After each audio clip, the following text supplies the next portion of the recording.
The way I summarize 1818 is they're passionate about the business, not about the exit. That's what it feels like. So they're actually passionate about helping us build an amazing company and, get to the next round of funding. And yes, obviously they want to realize their investment. But what's more important to them, or what I believe their ethos is that if they help us create a great business, the rest takes care of itself. The insanity of starting up your own business. Yep. Every founder has a whole set of resources at their hand, but if you had a founder's toolkit, what would be the tools that you'd have in there? The first one is a bullshit detector. The fact that you're doing things that haven't been done before.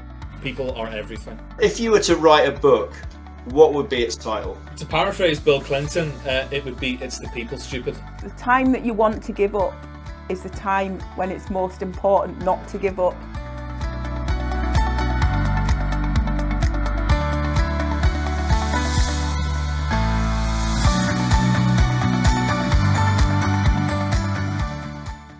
Welcome back. My name is Ross Tuffee and this is Founder.scot, a series of conversations where I invite founders to share their insights, learnings and experiences of founding a business with me and of course with you.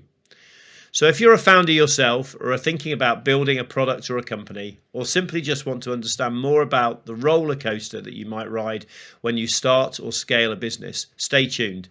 Hopefully over the next few minutes we'll have something which will help you on your journey. In this episode, we pick up the second part of the conversation that I had a short while ago with Euan Cameron and Andrew Wood, aka Woody, the founders of Willo, which is a solution that makes recruiting staff really easy and highly effective. In our first episode, we discussed Euan and Woody's founding journey and also discovered a lot about the importance of building a robust culture early in a scaling business, as well as what it's like to co-found a business rather than solo found. In this episode, we ask Euan and Woody what they found most difficult in building their business, and we discuss what it's like to raise investment. So, without further delay, let's get back to the conversation. But just on the learning point, can I just touch on learning around, where do you learn from, each of you? So, Woody, where do you learn from, apart from on the job, as in experience? Do you read books? Do you talk? Who helps you? How do you learn? It's again really interesting question, and big Euan up again. One of the main sources of decision making that I learn from is Euan just saying you should just do this. This is what you thought you should do, because I always sense check stuff, and actually a lot of the time I don't need to. So I do learn a lot internally. The main thing I do to learn new stuff from outside the organisation is just read books or listen to audiobooks, some podcasts, but mainly it is literally books, writing, actually highlighting stuff and being a proper book geek, basically, which isn't easy because I'm not a fast reader, I'm dyslexic. So audiobooks are an absolute dream, because you can do them whenever. But I do still enjoy reading books. It just takes me a little bit longer. But I can't tell you the value of a Kindle Paperwhite when you are dyslexic, because you can spread out the words, make them nice and big. It makes a huge difference. It honestly revolutionised the way that I learn, because I found it very difficult before, whereas now I can get into that kind of stuff. It's like such a minute detail. But when I think about the power of the stuff I've read in The Lean Startup, which I wouldn't have read as just a normal book, it's, that's where I spend most of my time. Yeah, that's cool. Euan, how about you? Where's your source of learning? So similar to Woody, in that I read a lot, but also dyslexic. So reading is not the easiest way of consuming information, but I guess one of the benefits of dyslexia is that you tend to be able to scan text and actually focus in on the key parts of the information. Yeah. So, I'll go through pages and pages of the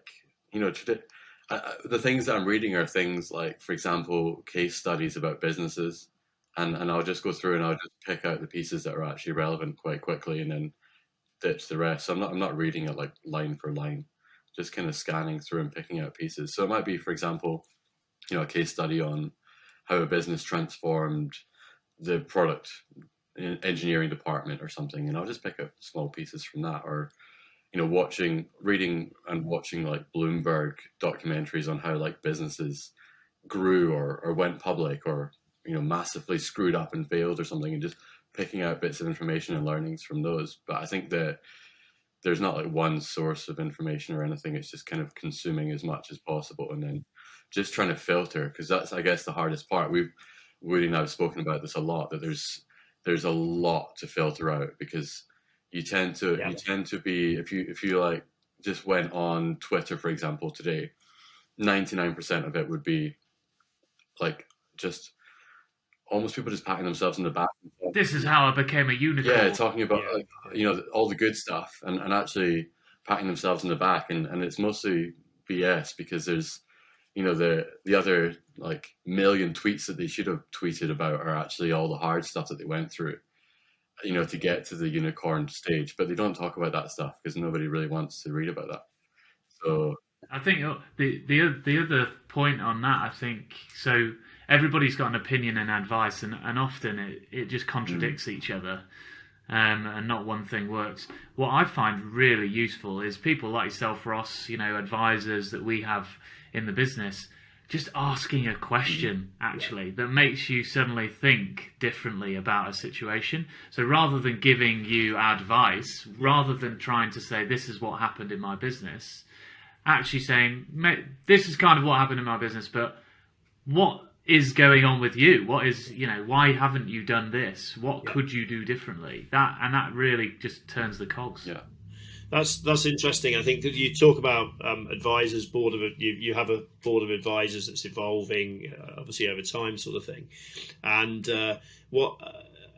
how important is that, looking outwards and chat and those questions versus head down and learning? You learn from the job, you learn from what you're doing, but that idea of raising your head and looking outwards. And I've always, in the conversations I've had with you over the past few months, couple of years or so, it's very much been I get that sense of hunger for thoughts and challenge, actually, and things like that, which I think is a really strong characteristic of a founder, somebody who knows that they haven't got it all in here. I think sometimes we look at some of the big founders and we think, the Steve Jobses and the Elon Musks and that, and we think it's all from inside, but in some instances it probably is, but actually there's 99% of people it's actually from outside that they learn and evolve. So you only have to look at Bill Gates's library to know that the guy doesn't know everything. He's just incredible at learning everything, actually.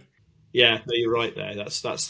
So that lifelong learning is a phrase that we often let slip around, sort of thing. But it is actually true. I mean, especially when you're founding a business, and part of the reason why we're with Founder.scot is to try and bring founders together on a really accessible way, so that we can share views and share thoughts easily and that sort of thing. So I'm going to flip it as we move forward through that. Let's flip it over to what are the real hard things. What are the things that you go either, I hate doing it, or it's been that was a tough thing to do. What are the tough things? Tough things. So I mentioned earlier that the fun things are obviously paving the way and figuring things out that you haven't necessarily done before, like carving new paths. But then the tough things are actually walking those same paths every day once you figure them out, because you have to. That's the part that's the grinding part.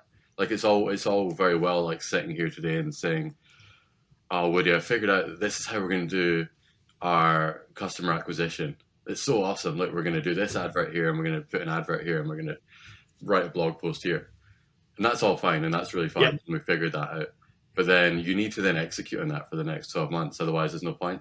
And it's the execution that I find is the most testing part of anyone, I think, is just to keep doing that every day. I learned it in previous companies as well. For example, Car Money, we figured out the sales process in sort of maybe month 3, month 4. And that was great. But we needed to then execute on that every day, 7 days a week. We opened at 9 o'clock every morning, and we had to do the same process every single day. Otherwise, the wheels would fall off the cart really quickly. But it was really tough because it wasn't very fun. A lot of the days it wasn't exciting because I woke up and I knew what I was going to do when I arrived in the office before I even got to the office. And it was doing this meeting, it was having this conversation, it was doing this one-to-one, it was, you know, sending this email out. It was the same thing. But once you figured out the playbook, that's kind of what you have to do for a lot of it. A lot of the founding journey is just execution. And that's why I think like Woody said, you can get all the advice in the world sometimes, but actually sometimes you just need to focus on the doing and the executing. And that's the toughest part, I think, for me personally anyway, is that. I think to add to that point, it's kind of the opposite of that. Is like you've created something, you think it's a great idea, you know it's a great idea, and then you're like, it's not working. Yeah. When do you give up hope on that thing that is not working? And that is one of the toughest things, is just going, this should be working. In fact, 30 people told me it would work. You know, initial study showed it was work. We put it in, and then it just didn't work because something has changed. And how do you let go of that and move on? Well, I was going to say there's a point to add to that, which we've obviously figured out, which is we're not precious about any of our business or any of the paths that we've forged. So you just can't be like, for example, if something's not working, the quicker you can kill it off and forge a new path, the better. You know, if you try and make it work, which if you were really attached to something, you might do. If you try and make it work for too long, it just becomes all consuming. And I think the best businesses are obviously the ones that we speak about all the time that fail quickly. They don't try and push an agenda, you know what I mean, for too long, because if you just do that, you're going to end up running out of time. Yeah, but that's a tough balance between vision and an agenda, isn't it? That kind of, it's not, sometimes it's not easy to, and actually I guess with co-founding as well, there's that ability to challenge each other and have that external voice that says, do you know, have we done this is this the right way to do it? That sort of thing. So, which I think is all about trust and relationships. So I want to move on now to talk about raising. So you guys have raised £1 million basically over time. Talk to me about that process of raising money. And I'm not talking about where you do this and you do that and all. So what are the frustrations? What were the what are the sort of real nuggets as people who found the company and people who lead that company? What are those nuggets in doing it? What's the experience of it? I can start by saying Euan does the raising whilst I run the business, which again is another benefit of kind of co-founding. And I get involved in the discussions at the right point for definite. The frustrations are basically that it's very difficult to do both. I have great admiration for solo founders who have the ability to raise and run a business.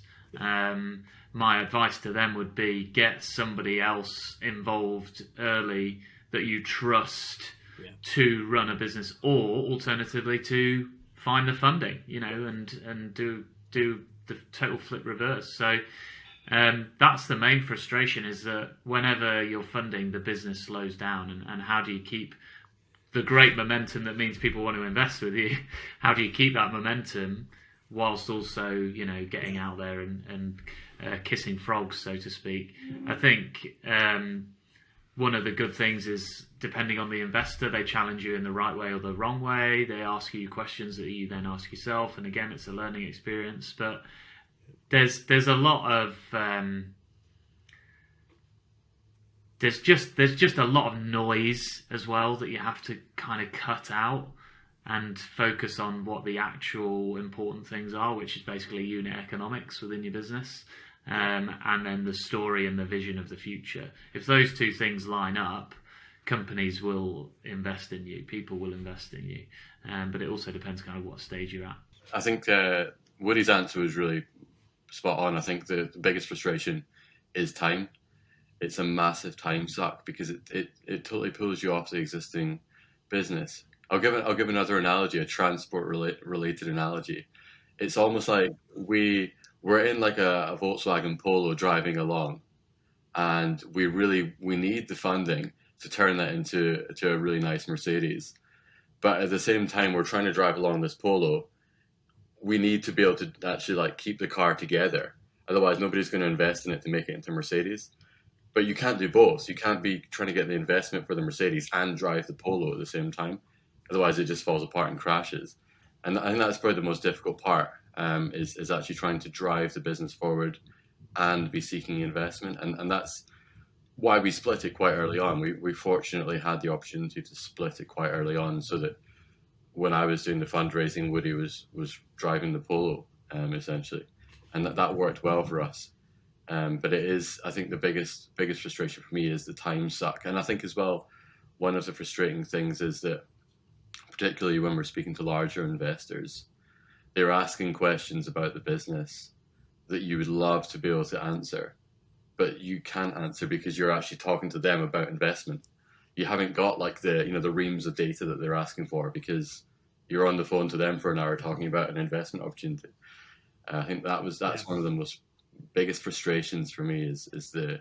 And obviously, like Woody said, if you could get someone to help you with that earlier on, the better. And we fortunately do have one of our board members, Steve Perry, who actually has helped with a large part of the initial fundraising, and that was his real sole job for Willo in the early days, was help us find investment and introduce us to investors, because Woody and I were building the business. We didn't have time to be doing both.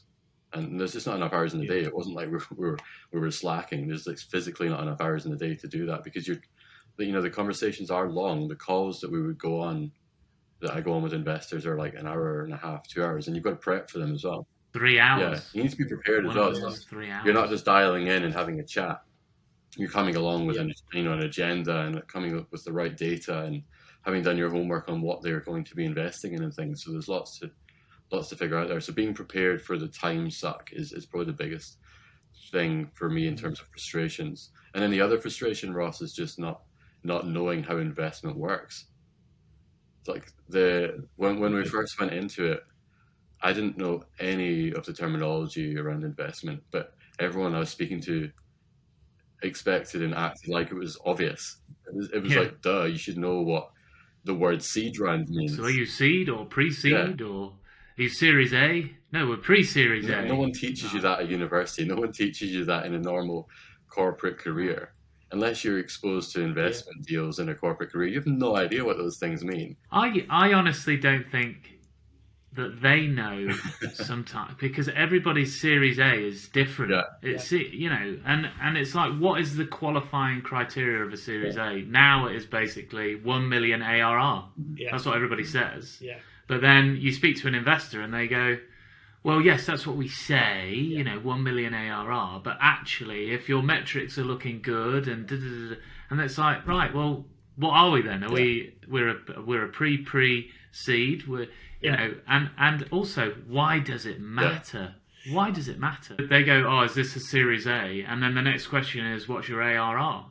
So it should just be, what's your ARR? Do you know what I mean? It's and like, we'll work out where you are on that line. And everyone's labels are different anyway, so it's completely pointless. The conversations are really bizarre. So I think that's the other hardest thing. There's no like real, I guess, consistency or source of truth on those terminologies and labels, and everyone's talking about all these things and throwing about all these different phrases and terminologies, and even things like valuations. I had no idea how valuation came to be. It was all, again, through our advisor Steve Perry that we actually figured out a lot of these what felt like stupid questions. Actually they were, like, looking back, they weren't stupid questions, because I had no way of knowing them, but at the time they felt like the most stupid questions. I remember calling up Steve once here, and I was like, how do we figure out this valuation? Like, how do you arrive at valuation? I had like no idea. Trying to give a shop window of professional driven, whatever, but actually you need to ask questions, don't you? So there's a real kind of like, I can't ask that question because I'll seem stupid, and therefore they'll think I'm not a good founder or not a good leader or whatever, which is crazy. Yeah. I remember having a chat with Alan Kenny about this, the founder whisperer. He's an amazing exec coach, basically. He was general manager, performance manager at Mindcast from the early days, right the way through. And he basically said, just say a number with confidence in your valuation. And that's where you start, you know. So it is literally, especially at that pre-seed stage where you don't really, you have an idea, some traction, and you have great founders. It's much more about just saying with conviction, this is what we think this business and opportunity is worth. We can show you the maths behind it, but they very rarely have people actually gone, you know, what's the size of the total addressable market? I don't think anybody's ever asked us that, actually. Because we know the recruitment market is worth billions and billions of pounds, so it's not even a consideration. So if you say something with confidence and you show a route to market and that you're good people, that's the kind of half the battle, really. I think you've certainly, if you take a classic pitch deck, a classic sort of like areas, each, you know, there's maybe a dozen, 15 slides or whatever. Each of those has a label, and if you look at the titles of those, if you can have a conversation around that, and it doesn't need to be that those conversations will vary, but, you know, traction. Well, what does that mean to people? Well, it means that somebody's, you know, come along and eaten the dog food. Somebody likes what you do, what you're doing, and they're paying you money for it, you know, and that sort of thing. How you measure it below that is it ARR? Is it, you know, whatever? These are, you know, this will vary between different people, but I think it's being able to have that conversation around each of those subject areas, if you like, with confidence, as you say, Woody. It's that with confidence being because you believe, but also you've got evidence that says this is what it is. So I think the two top tips that, sorry Ross, I was just going to say the two top tips that whenever another founder asks us, the first one is what Euan said about basically having a Steve Perry, so somebody that you can lean on to ask what feel like stupid self-conscious questions. And then the second is much more simplistic from my perspective, which is get profit well if you haven't seen profit well, because it'll give you all of those metrics. You don't have to sit there and think about them. Yeah. And it's actually an incredibly powerful free platform for a SaaS specific organization. Profit well. We'll put the link in the description below about that one. So that's cool. That's really helpful. I think somebody gave me a bit of advice, which was, and this is more about selling the company, but it actually is relevant to raising, and that is from the day you start that you're up for sale, and therefore have all the data that you can available at that point, because they will be asking you for forecasts, for contracts of employment and all the rest of it. Because at the point when it gets serious, there is the due diligence that goes through there, which can be pretty tough. In other sense, I mean, I think the other bit was, if you're looking at choosing between investors, I think one of the things that, you know, I've come across, you might want to just sort of talk to this, it's an investor that fits your business. I don't know if you've got any thoughts on that, Euan. I mean, you and I have had conversations about this in the past, but finding the right investor who fits the culture and the drive, is you got anything to add on that, Euan, at all? Yeah, so we're fortunate that our lead investor at the moment is actually 1818, and they're a Guernsey-based investor, and we were introduced to them like we were introduced to lots of other investment businesses or VCs. But they stood out to us because they're the kind of people that you would go out for like a beer or a coffee with and have a natural, comfortable, enjoyable chat. And that I think is really important, because we spoke to a lot of investors that are not like that. A lot of investors you would never want to, you know, if they invited you for a beer, you would find like any excuse to not go. And I actually, it got so ridiculous, I ended up making a spreadsheet. I've got a spreadsheet of all the different VCs that I spoke to, and then I have a comment next to them about whether I would want to work with them or not. And unfortunately, the majority of them are, I don't want to work with them because of X, Y, and Z.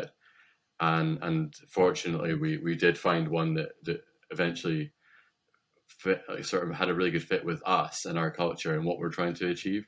I think that's the most important thing, because you're going to be working with them for hopefully, a long time.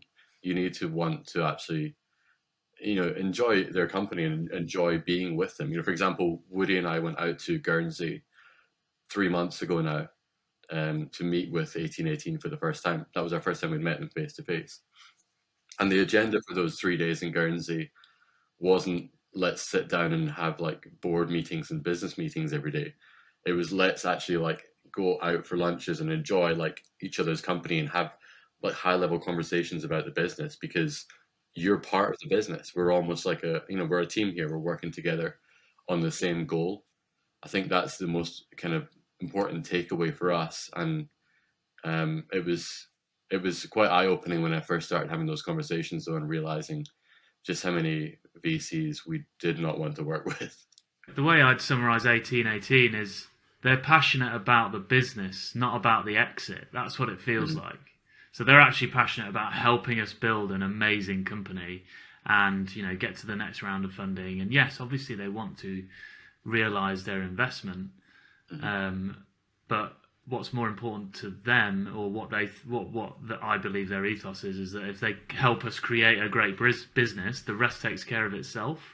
Yeah, no, that's really important, I think, isn't it? In that whole kind of coming together, and they're colleagues in that sense. So they just happen to be colleagues that fund rather than maybe colleagues that work in the business and selling. Yeah. So, coming towards the end now, just in terms of the last couple of questions, and I always ask these questions because, or I'm intrigued with these questions. The first is, if you had a founder's toolkit, what would be the most useful tool in your bag of tools? I don't know if you've thought about that at all. If there's a wee toolkit, somebody came up to me the last one I did, and they said a bullshit meter. And I thought that's really useful. I'll get one of those. You need a Carl Pilkington bullshit man. Yeah, you do. Flying Is that around. what would be in your toolkit? Have you got any thoughts on that at all? Well, technology-wise, it would be Profitwell first. Yeah. In all seriousness, it makes a big You need difference. some commission on Profitwell here.